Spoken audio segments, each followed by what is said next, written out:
Assalamualaikum warahmatullahi wabarakatuh. Alhamdulillah, alhamdulillahilladzi hadana lihada wa ma kunna linahtadiya laula an hadanallah. Asyhadu an la ilaha illallah wahdahu la syarikalah wa asyhadu anna Muhammadan abduhu wa rasuluh la nabiyya ba'dah. Allahumma salli wa sallim ala sayyidina wa habibina wa maulana Muhammad wa ala alihi wa sahbihi ajma'in.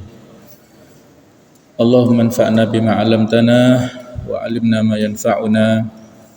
Subhanaka la ilma lana illa ma 'allamtana innaka antal alimul hakim wa tub 'alaina innaka antat tawwabur rahim. Amma ba'd. Para jamaah, Bapak Ibu sekalian rahimakumullah, marilah kita lanjutkan kajian dari tafsir Al-Munir, yaitu surah Al-Baqarah, ayat-ayat tentang puasa,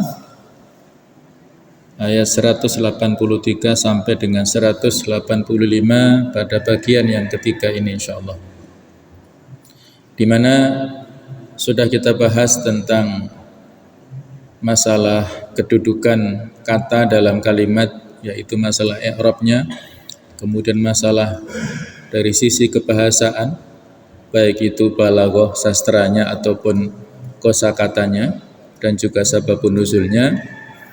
Maka marilah pada kesempatan ini kita lanjutkan tentang masalah fiqhul ahkam awil hayah, yaitu fikih kehidupan atau masalah hukum-hukumnya. Ada beberapa poin yang disampaikan di sini. Yang pertama, bahwa puasa ini memiliki keutamaan dan pahala yang sangat besar ya. Dan ini cukup menjadi keutamaannya bahwa Allah Subhanahu wa taala secara khusus sebagai satu-satunya memilih secara khusus sebagai satu-satunya amal yang diidhofahkan, yang disandarkan kepadanya, yang dijelaskan di dalam hadits qudsi bahwa Allah Ta'ala berfirman, kullu amali bani adam lahu illa siyam. Setiap amal manusia adalah untuk dirinya kecuali puasa. Fa innahu li wa ana ajzi bihi. Karena puasa itu adalah untukku dan akulah yang akan memberikan pahalanya. Jadi ada penyandaran ibadah puasa ini diberikan kepada manusia secara khusus oleh Allah Subhanahu wa taala pahalanya. Pengkhususan puasa sebagai amal yang diperuntukkan baginya, padahal semua ibadah dilakukan manusia untuknya. Semua ibadah itu adalah merupakan kewajiban manusia dan hak Allah Subhanahu wa taala. Tetapi di sini ada hal yang spesial disebutkan tentang puasa ini, disebabkan oleh dua hal sebagaimana disebutkan oleh Al-Imam Al-Qurtubi. Yang pertama, bahwa puasa ini mencegah manusia dari syahwat nafsu secara lebih efektif daripada ibadah-ibadah lainnya. Kunci daripada ibadah puasa itu adalah al-imsak, menahan diri, baik itu menahan dari al-mubtilat, hal-hal yang membatalkan secara fikih, kaitannya dengan syahwat perut dan syahwat farji, maupun menahan diri dari al-muhbitat, hal-hal yang bisa menggugurkan pahalanya, kaitannya dengan nafsu ataupun syahwat dari anggota tubuh lainnya. Jadi kita dilatih untuk mencegah syahwat dan nafsu kita secara efektif di saat kita melaksanakan puasa ini. Yang kedua adalah bahwa puasa adalah rahasia antara hamba dan Tuhannya, tidak tampak kecuali karenanya, maka ia menjadi khusus dengannya, sedangkan ibadah-ibadah yang lain terlihat nyata sehingga kadang-kadang disusupi oleh riya. kita beribadah sholat jamaah di masjid bisa dilihat oleh jamaah, oleh tetangga kanan kiri kita. Kita mengeluarkan zakat, apakah zakat fitrah, zakat mal, bisa dilihat oleh panitia zakat, oleh tetangga sekitar, apalagi kalau zakatnya besar. Kita ibadah kurban diumumkan di masjid, apalagi kalau kita ibadah umroh, ibadah haji, satu kampung bisa mengetahui tentang ibadah ini. Tetapi ibadah puasa ini adalah hal yang rahasia, tidak diketahui kecuali oleh Allah Ta'ala. Kalau puasa Ramadan hal yang lazim ya, semua insya Allah sudah sama-sama melaksanakannya. Tapi puasa yang sunnah, pada saat orang yang puasa tidak menyampaikan ibadahnya kepada orang lain, maka hal itu tidak nampak. Jadi itulah rahasia antara manusia dengan Allah Subhanahu wa Ta'ala.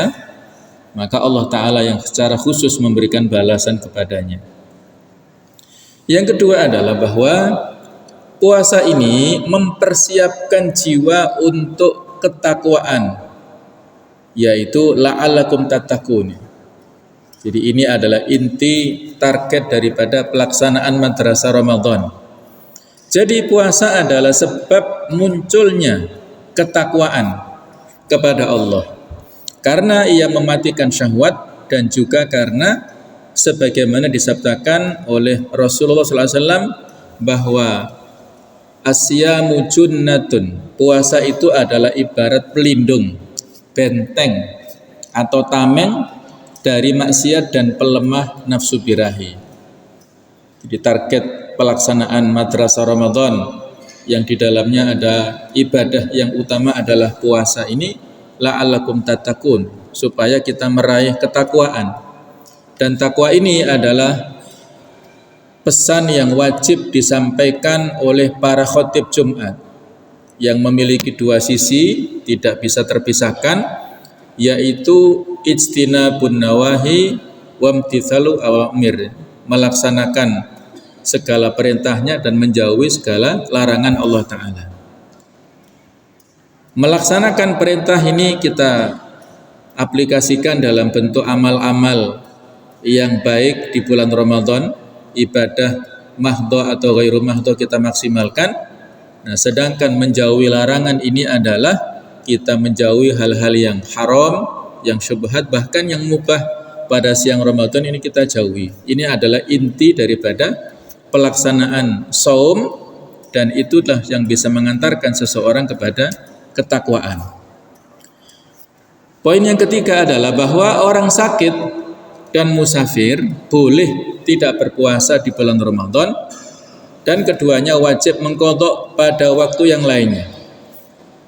Penyakit yang membolehkan untuk tidak berpuasa menurut mayoritas fuqaha adalah yang mengakibatkan madarat pada jiwa atau menambah parahnya penyakit.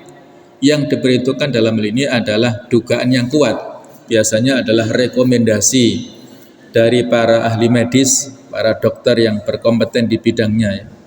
Jadi bukan hanya sekedar sakit kepala atau sakit perut saja yang biasa, tetapi sakit yang menyebabkan kalau puasa justru memberikan dampak negatif kepada orang ini, maka boleh dia tidak berpuasa. Standar inilah yang sesuai dengan hikmah rukhsah dalam ayat ini, hikmah keringanan, yaitu yuridullahu bikumul yusra wala yuridu bikumul usra. Ayat ini menunjukkan bahwa yang diperhitungkan adalah penyakit apapun yang bisa disebut penyakit, dan ini adalah pendapat Ibnu Sirin, Atha dan juga Imam Bukhari. Mazhab Hanafi menganggap cukup perjalanan yang dilakukan pada sebagian besar dari siang hari, dan mereka memperkirakan jaraknya kurang lebih adalah 96 km. Mereka berhujjah, berdalil dengan sabda Rasulullah SAW, yamsahul muqim yauman wa lailah wal musafiru thalathata ayyam wa layalihinna. Jadi Imam Abu Hanifah dalam hal ini mengkiaskan tentang bolehnya seseorang tidak berpuasa ini dengan syariat mengusap al-khuffain, mengusap dua sepatu, bahwasanya orang yang mukim, yang domisili, yang tidak pergi kemana-mana, itu boleh mengusap khuf sepatu selama sehari semalam. Misalnya dalam kondisi yang dingin, cuaca ekstrim yang dingin, yang seseorang mengakibatkan tidak kuat untuk berwudu secara rutin setiap mau sholat, maka dalam hal ini ada rukhsah, ada dispensasi ketika dia sudah berwudu dengan sempurna, kemudian memakai sepatu yang melebihi mata kaki. Sebagian ulama mengkiaskan kaos kaki yang tebal dipakai. Ketika dia bertemu dengan waktu sholat yang berikutnya, kemudian dia batal, maka cukup dalam hal ini adalah melaksanakan rukun-rukun wudu, dibasuh ataupun diusap untuk kepala, sementara sepatu yang dia pakai tidak perlu dilepas, cukup diusap atasnya saja, dan itu waktunya 1 hari 1 malam. Berikutnya kalau dia setelah 24 jam mau sholat lagi, ya berarti dia wudu dan dilepas sepatunya dan lagi seperti itu ya, secara berkelanjutan. Sedangkan untuk musafir itu boleh mengusap selama 3 hari 3 malam, karena dia pasti membutuhkan energi ataupun hal-hal yang lebih ribet dalam perjalanannya, maka waktunya lebih lama. Nah, akhirnya disimpulkan oleh mazhab Hanafi ini, hal itu tidak bisa terjadi kecuali jika tempo perjalanan adalah 3 hari. Karena syariat menjadikan illah atau sebab musabab kebolehan mengusap itu berlangsung hingga 3 hari adalah perjalanan, dan segala rukhsah tidak dapat diketahui kecuali dari syariat. Kalau pada zaman dahulu untuk berjalan 3 hari 3 malam ini kan waktunya relatif pendek ya. Yang di sini diperkirakan tidak sampai 100 kilo, ya sini Surabaya lah kurang lebih ya. Tapi kalau sekarang karena alat transportasi lebih modern dengan alat berkendaraan, maka tentunya waktunya sangat cepat, mungkin 1 jam saja ya. Jadi di sini bukan dilihat dari sisi waktunya, tetapi dari sisi perjalanannya, jarak yang ditempuhnya itu. Dalil lainnya ada riwayat dari Rasulullah yang memperhitungkan 3 hari perjalanan dalam hadis Ibnu Umar dari Nabi sallallahu alaihi wasallam bahwa beliau melarang wanita bepergian selama 3 hari kecuali jika diiringi dengan mahramnya, dengan saudaranya. Hadis ini muttafaqun alaih, maka dari itu ia lebih rajih daripada hadis-hadis Abu Sa'id dan Abu Hurairah yang menyatakan larangan bagi wanita untuk bepergian sejauh 2 hari perjalanan. Ini adalah pada saat dahulu ketika suasana yang ada di lingkungan sekitar masyarakat Arab pada saat itu masih sangat sepi, sehingga ketika seorang wanita berjalan sendirian, dia musafir sendirian, tidak didampingi oleh pendamping mahramnya, maka akan ada bahaya, ada perampok, ada penjamret, ada orang yang nantinya bisa mengancam kehormatannya dan lain-lain, maka di sini harus didampingi. Nah, pada saat sekarang ini ketika suasananya lebih aman dan alat transportasi juga lebih memberikan jaminan keamanan, maka hukumnya ada perbedaan pendapat pada saat ini ya. Karena kaidah fikih mengatakan al-hukmu yaduru ma'a illatihi. Hukum itu berlaku mengikuti sebabnya. Ketika ada sebab maka berlakulah hukum itu, tapi kalau sebabnya sudah tidak ada maka menjadi tidak berlaku lagi. Jadi kalau ini akhirnya diberlakukan pada saat seorang wanita melaksanakan ibadah haji ataupun umroh. Pada saat dulu sudah diberlakukan ya, wanita yang berusia di bawah 45 tahun maka harus didampingi mahramnya kalau melaksanakan ibadah umroh ataupun ibadah haji, harus ada mahramnya. Kadang-kadang disiasati mahramnya walaupun orang lain, tapi yang penting di paspornya tertulis dan di visanya itu nampak mahramnya siapa yang bertanggung jawab. Tapi kalau sekarang sepertinya ada kebijakan baru.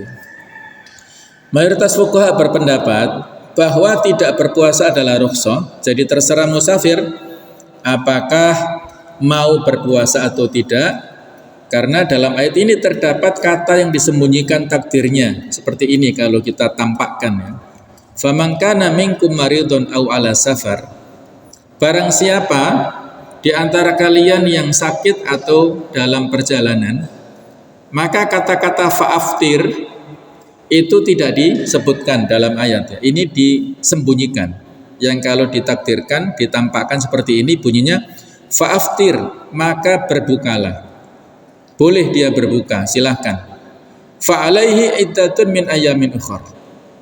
Jadi kata-kata fa'aftir dan fa'alaihi ini disembunyikan ya. Kalau dalam ayatnya kan au ala safarin fa'iddatun min ayamin ukhar. Maka ketika ditampakkan tafsirnya seperti ini, ketika dia berbuka maka wajib atasnya mengganti pada hari-hari yang lain. Ini penjelasan dari para ulama.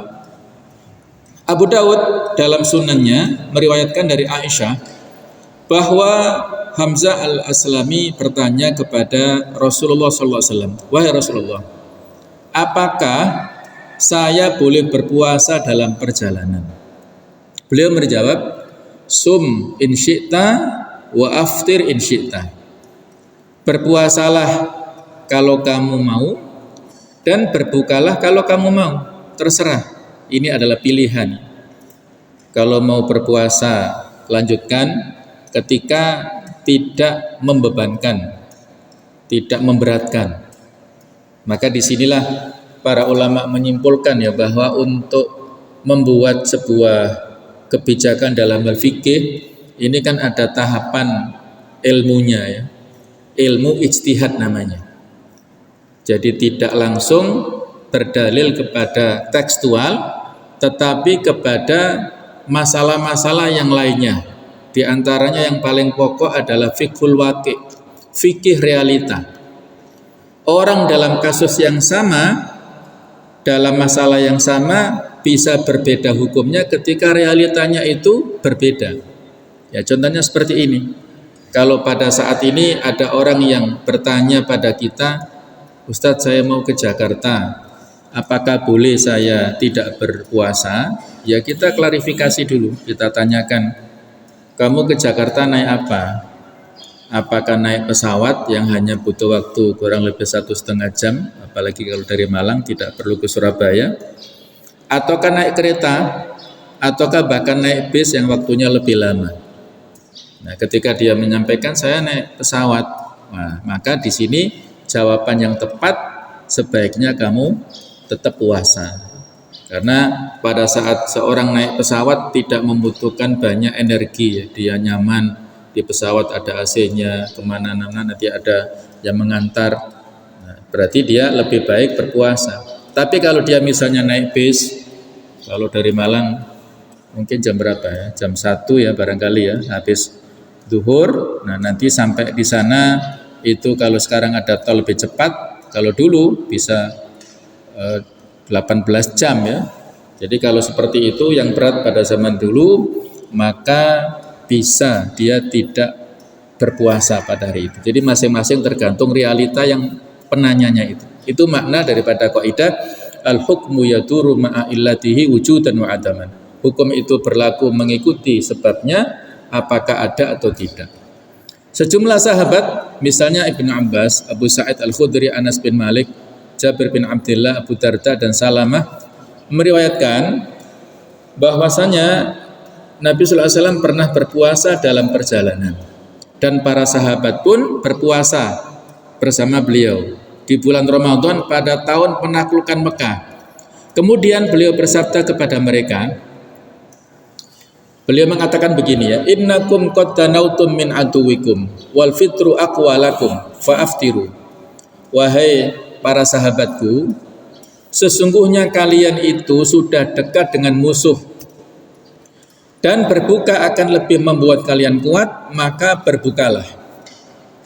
Sebagaimana kita tahu bahwasanya penaklukan Mekah ini terjadi pada bulan Ramadan ya, tahun 8 Hijriah.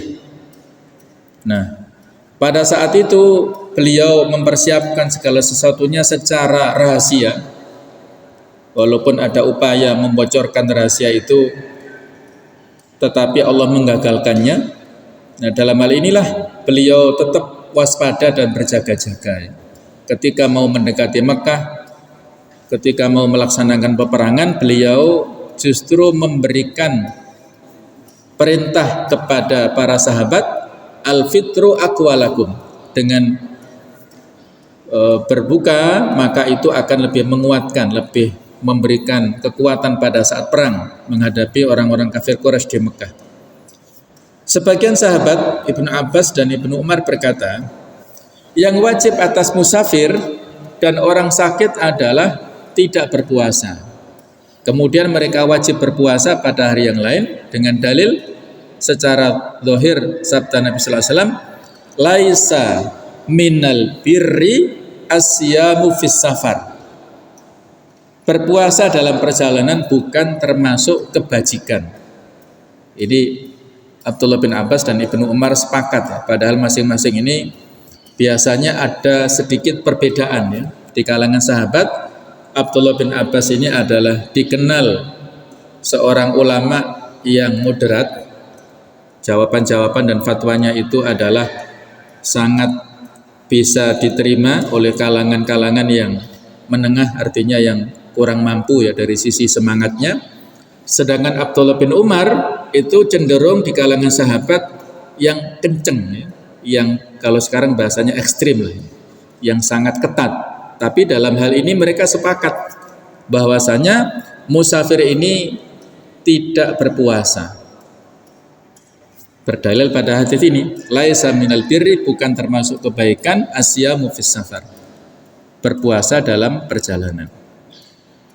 Namun jumhur ulama, mayoritas ulama yang lain menyanggah, tidak setuju dengan alasan ini, dengan argumen ini, bahwa sabda Nabi Muhammad ini dikeluarkan berkenaan dengan suatu keadaan khusus, yaitu sebagaimana diriwayatkan oleh Syu'bah dari Jabir bin Abdillah dari Nabi sallallahu alaihi wasallam, bahwa suatu ketika beliau melihat seseorang yang dipayungi dan dikerubuti oleh banyak orang. Maka beliau bersabda, berpuasalah dalam perjalanan. Berpuasa dalam perjalanan itu bukan termasuk kebajikan. Jadi rupanya ada sababul wurud ya, latar belakang disampaikannya hadis ini karena ada suasana kepayahan dari orang yang memaksakan diri ini. Maka sebagian orang yang mendengar sabda beliau ini kemudian menuturkannya disertai sebab musababnya, tapi sebagian lain hanya menyebutkan sabda beliau saja ya. Di sini para ulama usul fikih itu akhirnya kan berpendapat secara berbeda ya dalam menyimpulkan ya. Ada yang mengatakan al-ibratu bi umumil lafzi la bi khususis sabab. Pelajaran yang bisa diambil itu dari keumuman lafaz, bukan dari kekhususan sebabnya. Ini satu pendapat yang mayoritas. Ada lain yang berpendapat al-ibratu bi khususis sabab la bi umumil lafzi. Pelajaran yang bisa diambil dari kekhususan sebabnya, sababul wurudnya, bukan dari sisi keumuman lafadznya. Secara pribadi saya milih pendapat yang pertama ini. Walaupun sababul wurud latar belakang diucapkannya hadis itu berbeda ya. Kalau ayat-ayat Al-Quran disebut sababun nuzul, kalau hadis disebut sababul wurud. Jadi walaupun berbeda, tapi kalimatnya mengandung keumuman, maka berlaku secara umum. Nah, termasuk di sini, walaupun ada latar belakang yang secara khusus seperti ini, tapi lafadznya kan umum. Laisa minal birri asyamu fis safar, itu kan sifatnya umum ya, bukan termasuk kebaikan puasa pada saat perjalanan. Nah, itulah yang diambil oleh Ibnu Abbas dan Ibnu Umar tadi, sedangkan jumhur itu mengambil pendapat yang kaidah yang kedua tadi. Jadi ala kulli hal tidak ada masalah ya. Perbedaan ini bukan hal yang prinsip tapi hal yang furu'. Mayoritas mazhab menetapkan bahwa puasa bagi musafir yang kuat menjalannya lebih afdol. Dalilnya ini ya, wa antasumu khairul lakum. Kalau kalian puasa lebih baik. Artinya puasa kalian wahai orang-orang yang sakit dan para musafir serta orang-orang yang bisa menjalaninya dengan susah payah lebih baik bagi kalian ketimbang membayar fidyah. Sebab dengan puasa itu kalian memerangi nafsu, membuktikan kekuatan iman dan menyadari pengawasan Allah Ta'ala. Sekali lagi ini pilihan ya, tidak dipaksakan dan standar penyakitnya sudah ada rekomendasi dari para dokter yang lebih berkompeten di bidangnya. Jadi masing-masing berbeda satu kondisi dengan yang lainnya tergantung latar belakang di sisi kita masing-masing. Sedangkan Imam Ahmad, Auza'i dan sejumlah ulama yang lain berpendapat bahwa tidak berpuasa itu lebih afdol dengan dalil firman-Nya, yuridullahu bikumul yusra wa la yuridu bikumul usra. Allah menghendaki kemudahan bagimu dan tidak menghendaki kesukaran bagimu. Coba kita perhatikan ya. Jadi kalau saya sampaikan tadi adalah ketika kita memberikan istihad fatwa kepada orang yang bertanya, ada tahapan-tahapan. Yang paling awal adalah fikul waqi', realita yang bertanya seperti apa. Berikutnya baru ada pendekatan fikhun nusus, fikih dari sisi tekstual. Nah, fikih tekstual ini kan berbeda sudut pandangnya ya. Ada yang berdasar kepada berpuasa lebih baik, ada yang berpandangan dari sudut pandang Allah menginginkan kemudahan, maka akhirnya menghasilkan kesimpulan yang berbeda. Itulah dinamika yang disampaikan oleh para ulama dulu. Bukan untuk membingungkan kita, tapi justru malah membuat kita lebih fleksibel ya. Kata Umar bin Abdul Aziz, saya lebih suka mendapatkan perbedaan pendapat di kalangan sahabat daripada hanya satu pendapat saja. Kalau ada perbedaan maka kita lebih fleksibel dalam mengambil memilihnya yang mana. Tapi kalau satu itu akan menyulitkan kita. Nah, ini contohnya seperti alasan sakit ataupun safar di dalam masalah puasa ini. Para ulama sepakat bahwa orang yang bepergian di bulan Ramadan tidak boleh meniatkan tidak puasa pada malam harinya. Ini perlu kita perhatikan ya. Karena musafir tidak menjadi musafir dengan niat semata, berbeda dengan orang yang mukim. Melainkan dia baru menjadi musafir dengan bangkit dan melakukan perjalanan secara nyata. Sedangkan orang yang mukim tidak perlu melakukan apa-apa untuk disebut bahwa ia mukim. Sebab jika ia telah berniat untuk bermukim, maka pada saat itu juga ia menjadi orang yang mukim. Karena belum tentu safarnya besok itu terlaksana ya. Kan Allah yang maha menghendaki ya, apakah jadi safar ataukah tidak. Maka dalam hal ini tetap berusaha untuk niat pada malam harinya untuk melaksanakan puasa besok. Adapun kalau dia jadi musafir, nah barulah nanti dia batalkan puasanya tersebut. Tidak ada perbedaan pendapat di antara ulama tentang orang yang berharap-harap akan perjalanan bahwa ia tidak boleh tidak berpuasa sebelum ia keluar dari kampungnya. Jadi kalau sudah keluar dari area kita di Malang Raya ini misalnya, maka baru berniat untuk membatalkan. Mereka sepakat bahwa orang yang bepergian untuk mengerjakan ketaatan seperti haji, jihad, silaturahmi, mencari nafkah untuk biaya penghidupan yang vital, yang penting, perjalanan dagang dan amal-amal mubah boleh tidak berpuasa. Jadi alasannya adalah untuk hal-hal yang dianjurkan atau paling tidak yang mubah. Adapun orang yang bepergian dalam perjalanan untuk kemaksiatan, dalam hal ini ia pun boleh tidak berpuasa menurut mazhab Hanafi, karena perjalanan itu sendiri bukan maksiat. Yang maksiat adalah pekerjaan sesudahnya atau hal-hal yang mengiringinya, dan itu tidak berpengaruh pada rukhsah qashar salat. Ini menurut sudut pandang mazhab Hanafi. Dan ia juga karena ada kemungkinan ia bertobat apabila ia ingat nikmat Allah yang diberikan kepadanya dengan membolehkannya tidak berpuasa, dan dia juga bisa mengqashar sholat. Sementara pendapat berbeda adalah menurut jumhur ulama selain dari mazhab Hanafi bahwa rukhsah yang berkenaan dengan perjalanan seperti qashar, jamak salat, tidak berpuasa dan sejenisnya tidak boleh diambil oleh musafir dalam perjalanan maksiat, karena rukhsah itu akan membantunya untuk melakukan perbuatan haram dan syariat yang terlarang. Saya kira pendapat jumhur ini lebih mendekati ya kepada sesuatu yang realistis ya. Jadi harus diingat niatnya apa. Kalau misalnya niat ke suatu kota dari kampungnya untuk melakukan tindakan kriminal, misalnya dia ada misi khusus mau ngebom misalnya di satu tempat, wah ini bahaya ini ya. Maka dalam ini adalah sebuah tindak kemaksiatan, tidak ada rukhsah. Inilah yang lebih bijak saya kira pendapat dari jumhur. Nomor 4, firman Allah, fa'iddatum min ayyamin ukhar, yaitu mengganti pada hari-hari yang lain, menunjukkan bahwa kewajiban asli bagi orang sakit atau musafir adalah puasa. Hanya saja ia mendapat keringanan untuk tidak berpuasa. Jadi kalau ia tidak berpuasa, hendaknya ia mengqadha pada hari-hari yang lain sebagai ganti hari-hari yang dia tinggalkan tidak puasa pada bulan Ramadan.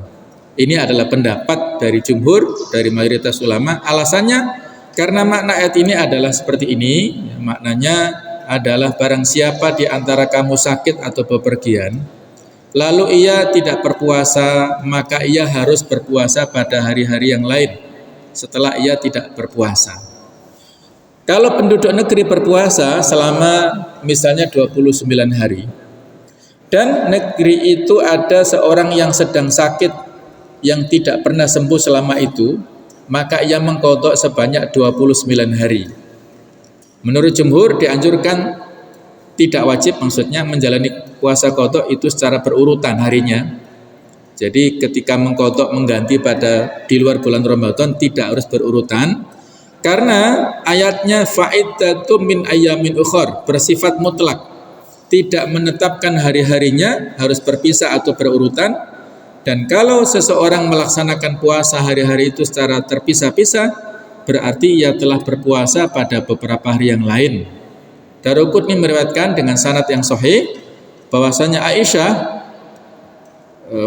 pada saat itu mengatakan, semula turunnya ayat ini berbunyi fa'iddatum min ayyamin ukhar mutatabi'at. Jadi ada kata-kata mutatabi'at yang artinya adalah secara berurutan, tapi kemudian dinasakh. Dinasakh artinya dihapuskan.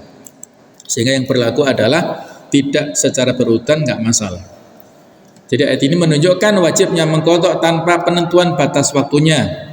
Karena apabila suatu kata meliputi segala waktu, maka ia tidak secara khusus berkaitan dengan salah satu waktu tertentu.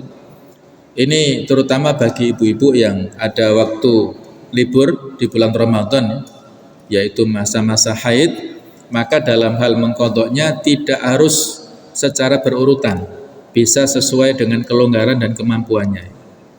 Jika datang bulan Ramadan berikutnya dan ia belum mengqadha, maka jumhur berpendapat bahwa ia harus membayar kafarat, membayar denda, yaitu memberi makan satu orang miskin untuk setiap harinya. Ya, mirip dengan fidyah ini. Sedangkan menurut Abu Hanifah ia tidak wajib membayar kafarah apapun sesuai dengan lahiriah ayat. Jadi memang ada perbedaan. Dalil jumhur adalah riwayat dari Qutni dengan sanad yang sahih bahwasanya dari Abu Hurairah tentang orang yang melalaikan qada Ramadan hingga datang bulan Ramadan berikutnya, ia berkata hendaknya ia berpuasa bulan Ramadan ini bersama orang-orang, dan kemudian ia harus menjalani puasa qada dan ia abaikan dan ia mesti memberi makan satu orang miskin untuk setiap harinya. Ini yang dijadikan alasan oleh jumhur ya, sehingga sebagai bentuk kehati-hatian saya kira pendapat ini relevan. Yang kelima adalah barang siapa yang sengaja tidak berpuasa atau melakukan jima pada siang hari di bulan Ramadan, maka ia wajib membayar kafarat atau denda menurut mazhab Hanafi dan Maliki. Sedangkan menurut mazhab yang lain yaitu tidak ya. Dan ini memerdekakan, jadi kafaratnya adalah bentuknya memerdekakan seorang budak yang mukmin, meski dalam hal ini tidak beriman menurut mazhab Hanafi, tidak wajib harus beriman. Kalau ia tidak mampu, hendaknya ia berpuasa selama 2 bulan berturut-turut. Jika ia tidak sanggup, hendaknya ia memberi makan 60 orang miskin. Itu kafarahnya, ada secara berjenjang. Sedangkan dalam qada Ramadan tidak ada kafarat gara-gara membatalkan puasa atau berjimanya. Menurut jumhur, barang siapa tidak berpuasa di bulan Ramadan karena suatu penyakit, lalu ia mati akibat penyakit itu, atau ia tidak berpuasa karena sedang bepergian, lalu ia mati dalam perjalanannya, maka ia tidak ada tanggungan apapun atasnya. Jadi yang diperhatikan di sini tentang masalah jima, inilah hal yang perlu untuk diwaspadai ya. Suatu saat dulu ada seorang sahabat yang mengadukan kepada Nabi sallallahu alaihi wasallam, "Ya Rasulullah, saya celaka. Ada apa? Saya menggauli istri saya pada siang Ramadan." Maka Nabi memberikan kafarat ini, kamu harus memerdekakan budak. Dia bilang nggak mampu ya Rasulullah. Kemudian beralih, kamu harus melaksanakan puasa 2 bulan berturut-turut ya, bukan hanya terpisah tapi harus berturut-turut.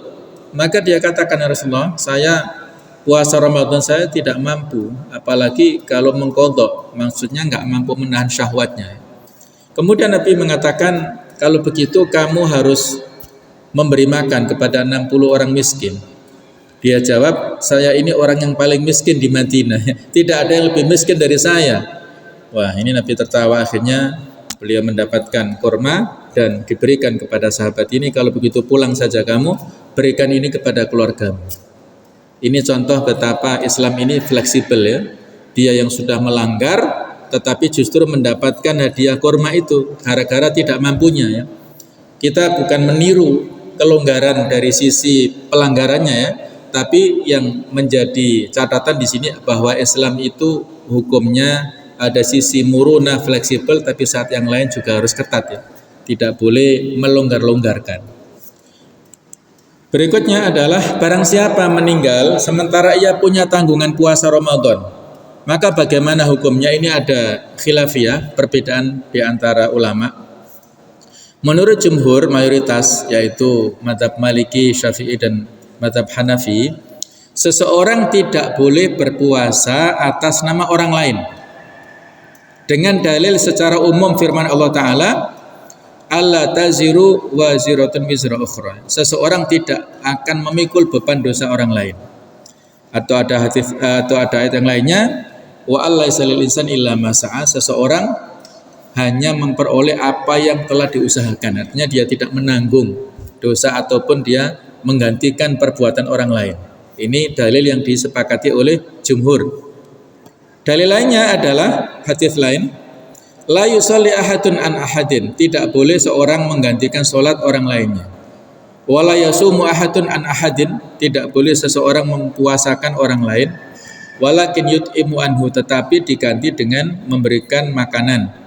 Maka nakul yaumin muddan min hintatin. Satu hari dibayar 1 mud gandum untuk setiap hari yang dia tinggalkan. Jadi ahli warisnya membayarkan fidyah seperti ini. Ini dalil yang dipakai oleh jumhur. Sedangkan dalil yang dipakai oleh Imam Ahmad, beliau berpendapat bahwa wali dianjurkan berpuasa atas nama orang yang sudah wafat apabila ia meninggal setelah mampu mengqadha. Karena tindakan demikian lebih menjamin terbebasnya tanggungan orang yang mati itu. Dan wali juga dianjurkan berpuasa atas namanya apabila puasa itu adalah puasa nazar, puasa wajib. Dalilnya adalah hadis yang diceritakan Imam Muslim dari Aisyah. Nabi mengatakan, man mata wa alaihi siyam shoma anhu waliyuhu. Barang siapa yang meninggal dan dia terkena tanggungan puasa, shoma anhu waliyuhu, maka walinya wajib untuk mempuasakannya, mengganti puasanya. Sabda ini mencakup segala puasa dan ini dipersempit cakupannya dengan hadis yang juga diriwayatkan oleh Imam Muslim dari Ibnu Abbas. Katanya, ada seorang wanita yang menghadap Nabi sallallahu alaihi wasallam lalu bertanya, "Wahai Rasulullah, ibu saya meninggal dunia sementara ia punya tanggungan puasa nazar." apakah saya boleh berpuasa atas namanya? Beliau menjawab, menurutmu kalau ibumu punya utang, lalu kau mewakilinya melunasi utang itu, apakah utangnya menjadi lunas? Maka wanita ini menjawab, iya. Maka beliau menjawab, kalau begitu berpuasalah atas nama ibumu. Jadi inilah hadis yang memperkuat pendapat Imam Ahmad bahwa seorang wali ini bisa menggantikan puasa yang wajib yang tidak dilakukan oleh saudaranya atau keluarganya yang sudah wafat. Maka ini pendapat yang menurut saya lebih kuat, walaupun beliau Imam Ahmad mazhabnya tersendiri ya, berbeda dengan jumhur, tapi saya kira ini lebih relevan untuk kita lakukan, walaupun dalam hal ini kita mengganti dengan kafarat juga lebih baik, dalam arti double ya. Jadi kafaratnya juga, kemudian juga walinya mempuasakan. Allahu a'lam bishawab. Yang keenam, pengetahuan tentang tibanya bulan Ramadan. Ini terwujud dengan melihat hilal sendiri atau dengan mengetahui bahwa hilal telah terlihat oleh orang lain. Apakah cukup kalau orang yang melihat sendirian ataukah harus bersama-sama?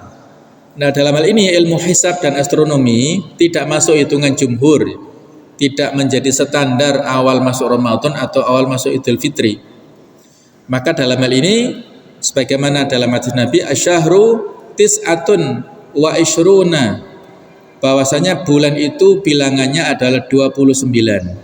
Wala tasumu hatta tarawhu, janganlah kalian berpuasa sampai melihat hilal. Wala tuftiru hatta tarawhu, jangan berbuka masuk Idul Fitri kecuali melihat hilal. Fa in humma alaikum faqtiru lahu, kalau tidak nampak karena cuaca mendung, maka dalam hal ini cukup dengan memperkirakan bilangan tersebut menjadi 30 hari. Jadi menyempurnakan ini akan terjadi nanti ya, setelah menjelang Idul Fitri ini ya. Insya Allah ada kemungkinan ada perbedaan pada saat penentuan Idul Fitri ini. Maka bagi sebagian ulama berpandangan harus dengan ru'yatul hilal, dan sebagian lain adalah mengatakan dengan hisab. Nah, hisab di sini adalah menurut jumhur pada saat zaman dulu tidak ada, tapi pada zaman kontemporer sekarang dipakai.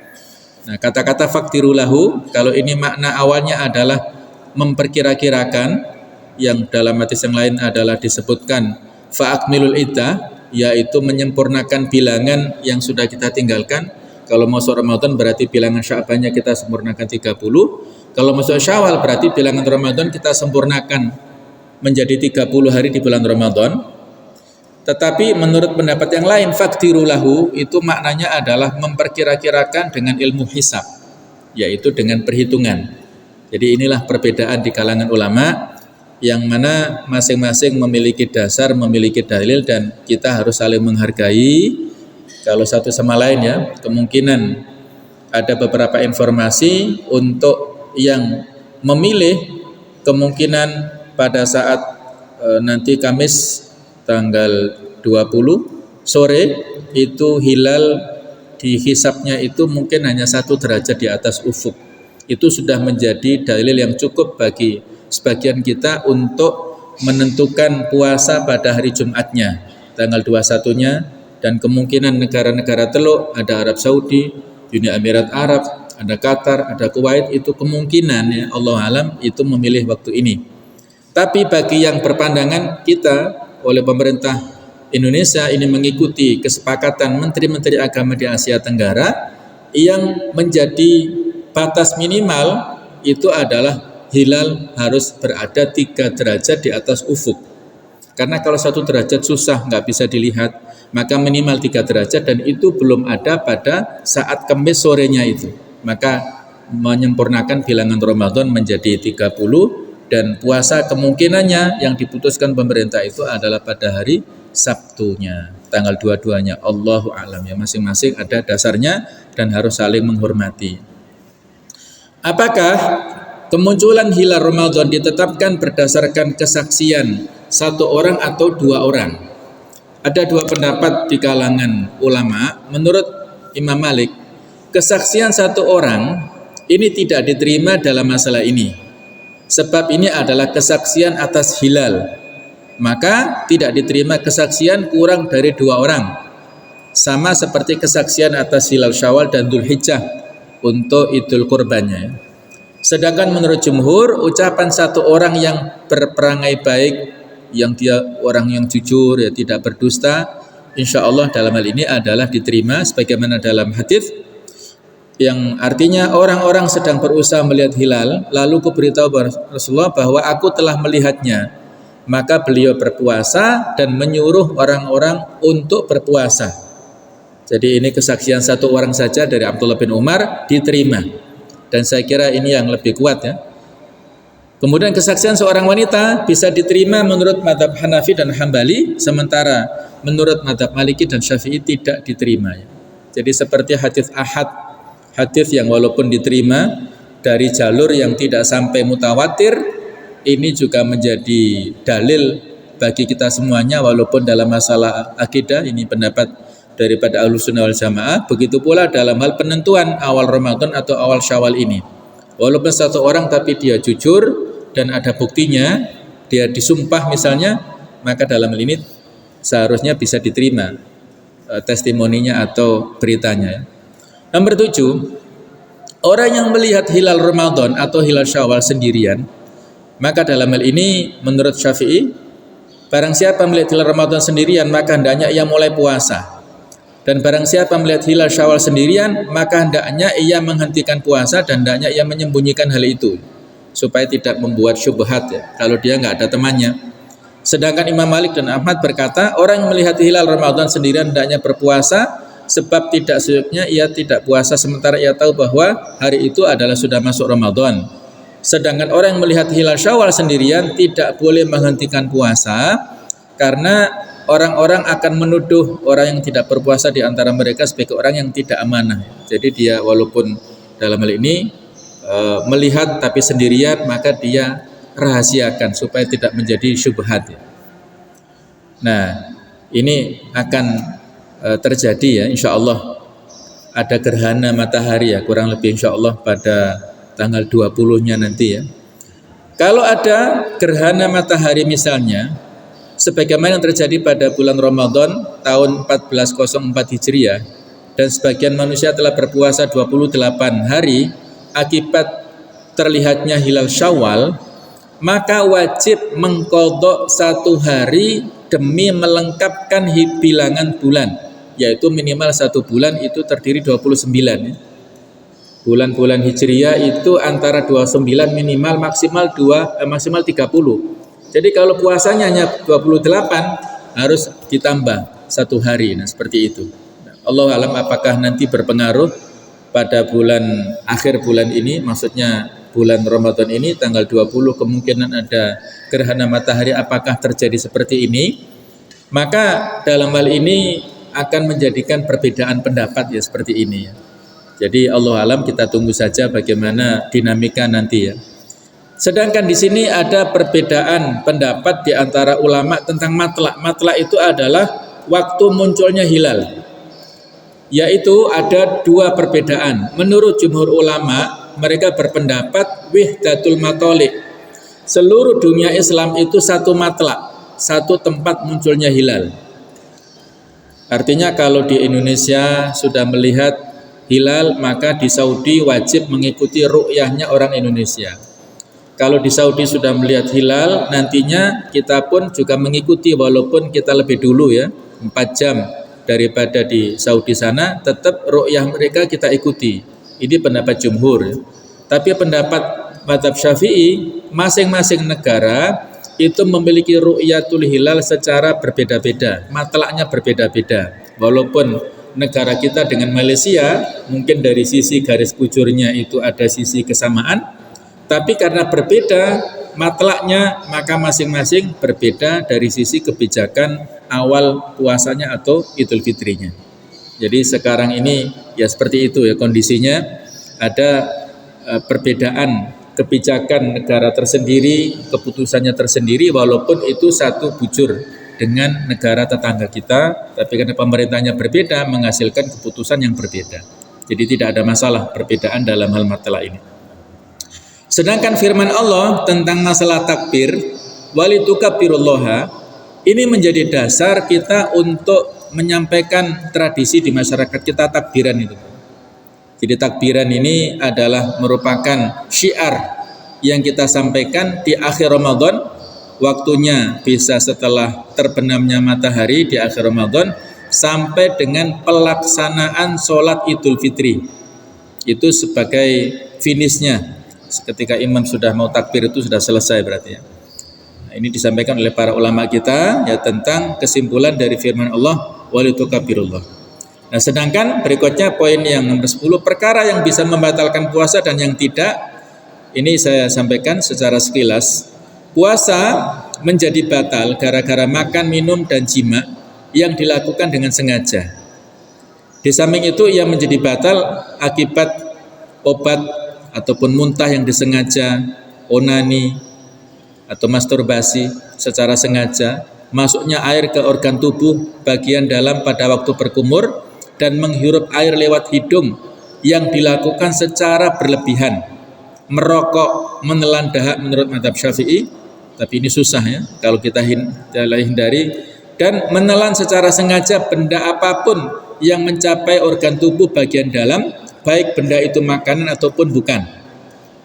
Sementara puasa tidak batal gara-gara bekam, dan hal ini disepakati oleh semua ulama. Di samping itu tidak batal pula menurut jumhur gara-gara makan dan sejenisnya yang karena lupa.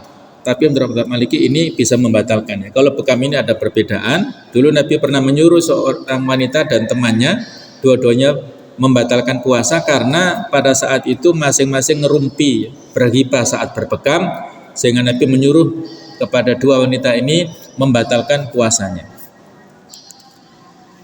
Sementara hukum obat tetes mata, bekam, suntik atau celak mata, puasa tidak batal gara-gara tetes obat mata, bekam, suntik dan atau celak mata menurut mazhab Hanafi dan Syafi'i.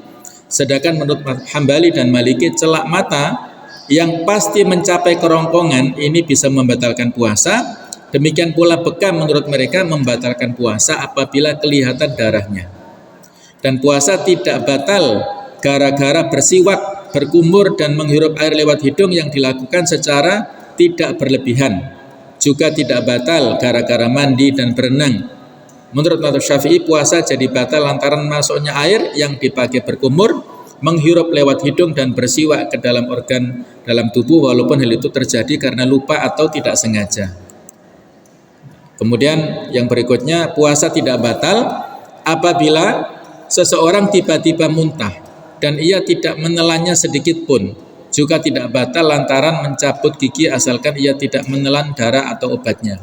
Kadang-kadang yang ditanyakan, bagaimana kalau dalam perjalanan ya, itu muntah. Ya, dalam hal ini kita ambil rukhsahnya. Kita lihat perjalanannya, safarnya dari mana ke mana. Apakah sudah mencapai batas minimal untuk mengqashar sholat tadi? Kalau sudah melebihi maka kita anjurkan dia untuk berbuka. Tapi kalau safarnya dari sini ke Batu, dari sini ke ya mungkin ke Lawang atau ke tempat yang tidak sampai batas minimal, maka selama dia tidak sengaja melakukan muntahnya maka tidak membatalkan puasanya. Juga tidak batal gara-gara suntikan pada lubang kemaluan laki-laki menurut mazhab Hanafi dan Maliki. Adapun suntikan pada liang kemaluan wanita, maka ini bisa membatalkan puasa menurut mazhab Hanafi. Sedangkan menurut mazhab Syafi'i, semua suntikan bisa membatalkan puasa. Dan puasa tidak batal akibat keluarnya madhi menurut mazhab Hanafi dan Syafi'i. Tapi menurut mazhab Maliki dan Hambali, ia membatalkan puasa apabila keluarnya itu akibat mencium atau bercumbu tanpa penetrasi di kemaluan. Artinya ada kesengajaan dia untuk menjadi sebab keluarnya madhi, karena ada syahwatnya itu. Nah, maka dalam hal ini slide terakhir ya, bahwa tentang orang yang berjima karena lupa, ini ada 3 pendapat. Memungkinkan atau enggak ya, jima tapi lupa ya, enggak sengaja ya, maksudnya lupa. Nah, tapi ya para ahli fikih biasanya mereka seperti ini ya, kalau lupa misalnya ya, maka ini tidak ada qadha maupun kafarat atasnya. Ini adalah pendapat Syafi'i, Abu Hanifah dan mayoritas ulama. Sedangkan kedua harus mengqadha tanpa membayar kafarat, dan ini adalah pendapat Imam Malik. Ketika ia harus melakukan kedua-duanya, ini adalah riwayat yang masyhur dari Imam Ahmad. Dan tidak ada kafarat atas orang yang keluar maninya gara-gara memandang atau menghayal menurut jumhur, sedangkan menurut mazhab Hanafi ia harus membayar kafarat dan puasanya juga tidak batal menurut mazhab Hanafi. Allah alam bisawab. Inilah hal-hal yang kaitannya dengan hukum-hukum pada 3 ayat ini. Mudah-mudahan Allah Ta'ala menerima semua amal ibadah kita semuanya dan mendapatkan pahala yang terbaik untuk kita semuanya. Kita bisa menuntaskan ibadah di bulan Ramadan dengan membawa predikat mutakin, predikat yang terbaik, jauh lebih baik daripada Ramadan-Ramadan yang sebelumnya. Kurang lebih maaf, ihdinas siratal mustaqim. Subhanakallahumma wa bihamdik, asyhadu an la ilaha illa anta astaghfiruka wa atubu ilaik. Wassalamualaikum warahmatullahi wabarakatuh.